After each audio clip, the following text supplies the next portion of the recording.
Здравствуйте, друзья! Сегодня будет необычное видео, в котором я немного расскажу о себе, познакомимся поближе. Расскажу, как я пришла в блогерство, как я пришла в YouTube.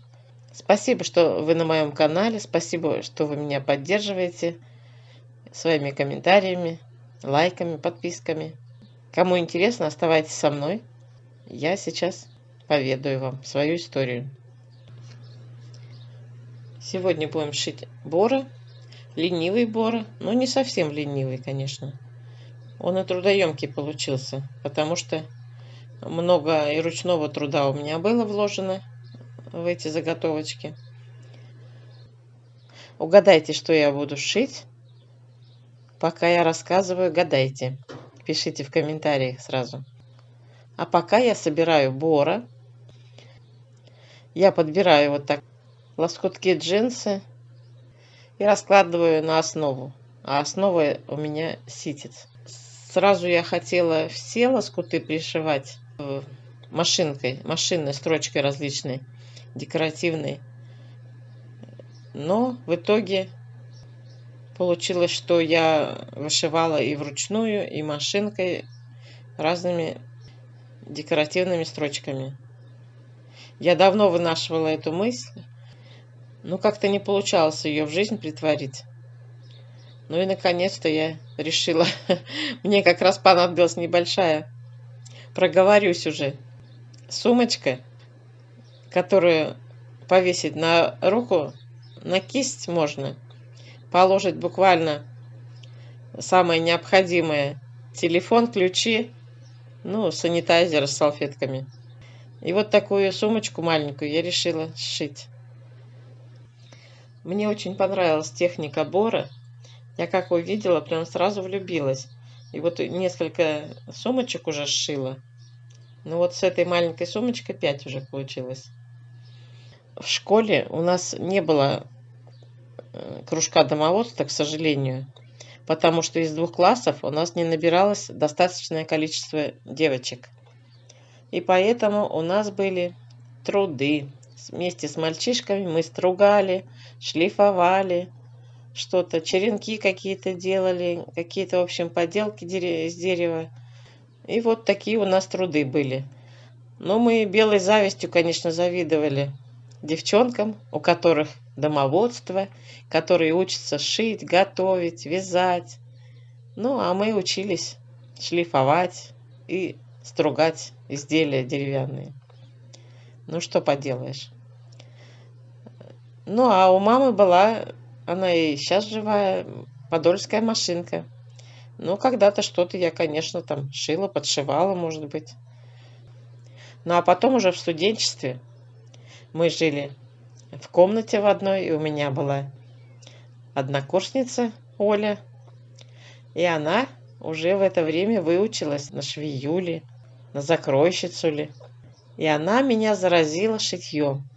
Она шила себе и сарафаны какие-то, и брюки, и юбки. С ее легкой руки я тоже начала шить. Она мне дала выкройку, и я первый раз в жизни сшила свои первые брюки. И знаете, из какой ткани? Ткань такая была, типа замши, какая-то плотная такая. Ну, конечно, полиэстер 100% был. И называлась она велутин. Необычное такое название, необычная ткань. Но она не мялась, не надо было ее отглаживать. Плотная такая была. Это я помню. И я вот шила первый раз брюки. Ну, а потом уже что-то другое шила. Я уже не помню из этого. И обычно мне, знаете, как захочется что-нибудь шить. Помню, я начала работать, а у меня лоскут какой-то ткани есть, типа штапеля. И я думаю, дай-ка я быстренько раскрою себе блузочку, простую, несколько швов, 4 шва. И вот я помню это, раскроила моментом. Ну вот куда-то ездила я шить. Вот я запамятовала, не помню, я ее носила в итоге или нет. Наверное, носила все-таки. Расшила. Мне понравилось шить все-таки. Я не помню, мои сестры шили или нет. И подружки мои тоже, по-моему, не увлекались шитьем. И подружка меня звала даже в те времена модисткой. Смешно, конечно. Вот. А потом, уже когда во взрослой жизни, конечно, это навыки шитья пригодились. Не было у меня и машинки даже. Но я все равно пошла на курсы кройки и шитья. Сидела в декрете как раз. И решила пойти. Сходила, отучилась. Конечно, все интересно. Машинку я у кого-то просила, шила. Вот так и началась моя швейная история, так сказать. А вообще у меня много всяких разных увлечений. Я и вяжу, и вышивала крестиком, гладью вышивала. Крестиком я меньше вышивала. Это мама у меня мастерица. Много картин нам вышила. Не так давно я попала на мастер-класс по живописи, по масляной. Тоже заразилась. Начала писать картинки небольшого формата, какие мне нравятся. Море, горы, природа. Пейзажи очень люблю писать. Нравится мне это. Немного рисую акварелью. И даже один портрет я нарисовала карандашом, срисовала со своей фотографии. Как-нибудь я покажу ее. Конечно, там куча ошибок всяких. Ну, что делать? Я не профессионал, я только учусь. Ну и вот. А с этой однокурсницей Олей мы давно с ней знакомы. Переписывались, когда мы замуж выходили, семьи образовывали, когда дети родились. Я даже к ней в гости ездила на Азовское море. Потом появились компьютеры, интернет, стали общаться в Одноклассниках. А потом какое-то время Оля моя пропала куда-то. Нету, не пишет, не отвечает. Я ей пишу, она не отвечает. Но я знаю, что она ведет 2 блога: пошив и ремонт одежды, и женский блог обо всем. Ну и периодически заходила к ней на страничке, смотрела ее видео, комментарии писала. Ну и в один день думаю, дай-ка я напишу ей в комментариях-то, она меня помнит или нет. Ну так, с издевкой немножко. Оля, ты меня помнишь? Она пишет, конечно, помню. Ты что? Где ж там забыть? И вот мы с тех пор начали общаться по телефону уже. Ну и разговорились. Она о себе рассказала. Тоже она увлекалась и масляной живописью, и что она только не делает на своих каналах. На все руки мастерица. Ну а я в свою очередь о себе тоже рассказала. Тоже чем увлекаюсь, что я делаю. А она говорит, Валя, срочно заводи в Ютубе блог, веди блог свой. Я говорю, Оля, да как это? Я не могу, я не сумею. Ты что? У меня и камеры нету, я не знаю, что делать. Как снимать? Она, снимай на телефон пока, потом камеру купишь. И я вот вынашивала идею эту около недели. Думаю, ну как же мне начать? Как, с чего? У меня даже штатива не было никакого.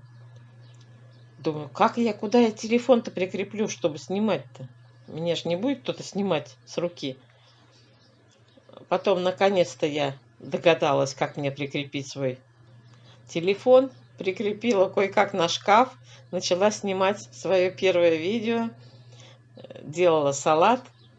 Не монтировать ничего не умела абсолютно. На паузу даже ставить не могла. Начала снимать. Ну, в итоге сняла. видео получилось смешное, конечно. Первое видео мое.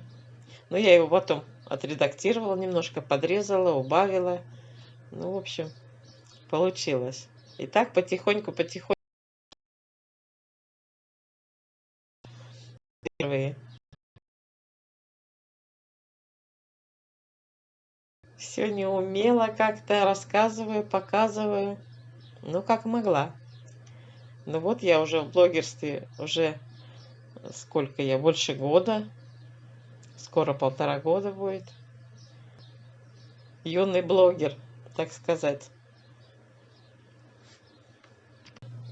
Ну и вот я завела свой блог, зарегистрировалась в Ютубе, хотя у меня регистрации написано почему-то с 2013 года, хотя я там в 2013 году и знать не знала про этот Ютуб. Почему-то у меня так написано на странице. Назвала свой канал Ассорти с Валентиной. Сразу мне это название пришло в голову, потому что об одном о чем-то снимать я не смогла бы, потому что это надо что-то определенное, одно выделить из всего, чем я увлекаюсь, это невозможно. И поэтому у меня ассорти действительно на канале. Чего только нету. И рамки я делаю, и декупаж делаю, и мольберты я делаю, и какие-то различные поделки, и поделки садовые фигуры делаю. И чего только нет у меня. И дачу свою снимаю, животных каких-то забавных. Ну и шитье, конечно, мое любимое дело. Я на пенсии. А что делать дома? Начала домашние дела какие-то делать. Вот и блог начала вести. Потому что надо было куда-то время девать зимой особенно. Ну и чтобы мозги совсем не засыхали, надо постоянно что-то новое изучать. Поэтому мне пришлось изучить и редактор профессиональный, даже я сама в нем разобралась. Потому что первое время просила сына мне смонтировать видео, а ему все некогда и некогда. Конечно, он молодой, у него своя жизнь. И я думаю, что делать? Ну, что в этом такого? Ну, и освоила я редактор. И в телефоне редактирую, и на компьютере. Профессиональный редактор у меня стоит. Научилась я озвучивать, и все, потихоньку учусь. Так что мозги мои не засыхают. На скамейке я на лавочке не сижу вечерами, как другие пенсионеры. Сериалы я не смотрю сейчас вообще никакие. Телевизор практически только перед сном немножко посмотрю. А так, чем-то занимаюсь полезным. Записалась я на, ну, не на курсы, а как бы не кружок, как назвать. По абонементу ходила, шила. Те вещи, которые мне нужны. Шила себе сразу 5 вещей. 10 занятий, по-моему, было. Вот. И, ну, там, конечно, подсказывали, что и как делать. Давали выкройки. Строили мы выкройки на свои фигуры. Вот. Шила я себе платье, дочери сарафан. Брюки килоты себе сшила, футболку. И так потихоньку начала шить. Осваиваю новые техники всякие. Очень понравилась мне текстильная пицца, как ее изготавливать. Тоже много всего можно нафантазировать, нашить, навышивать. Очень нравится лоскутная техника. Настоящие мастерицы, которые делают одеяло, стягают. Это вообще мне очень нравится. Ну, там трудоемкое очень. Я не знаю, когда созреют до одеяла. Ну, вообще хочется, конечно, простегать одеяло. Так я вышивала все заплатки постепенно, пришила, выдумывала различные швы, помогала себе линейкой, расчерчивала, чтобы поровнее получалось. Я пришила все лоскутки, срезала все лишнее. Теперь пришиваем молнию. Кладем молнию лицом к лицу к ткани полученной. Сверху кладем подклад и прошиваем молнию. Для удобства можно сколоть или наметать, кому как удобнее. Прошиваем и с другой стороны.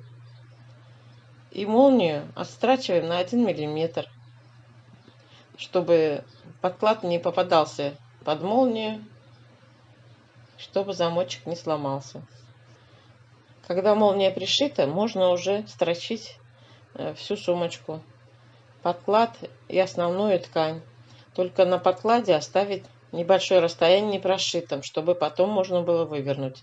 И когда будете прошивать, не забудьте открыть молнию, чтобы вывернуть изделие. Когда уже прошьем сумочку, лишнее по бокам и уголочки срезаем. Донышко я в этой сумочке делать не собираюсь, не буду. Поэтому оставляем просто как конвертик, плоскую. Прошитую сумочку выворачиваем. Зашиваем отверстие, которое мы оставляли на подкладе. И пришиваем ручку. Размер определяем по своей руке. Эту ручку я делаю из шва джинсового. Никак не обрабатываю, просто обрезаю с боков и все. И вот такая сумочка прекрасная получилась. Очень удобная, небольшая. Быстренько взял, на руку нацепил и побежал. Самое необходимое положил. Пишите комментарии, девочки. Спасибо, что заглядываете на мой канал. Подписывайтесь, кто не подписался. Жмите на колокольчик. Берите на заметочку мои видео. Делитесь видео в соцсетях. Вам не сложно, а мне приятно. На сегодня все. До скорой встречи. Всего доброго. Пока.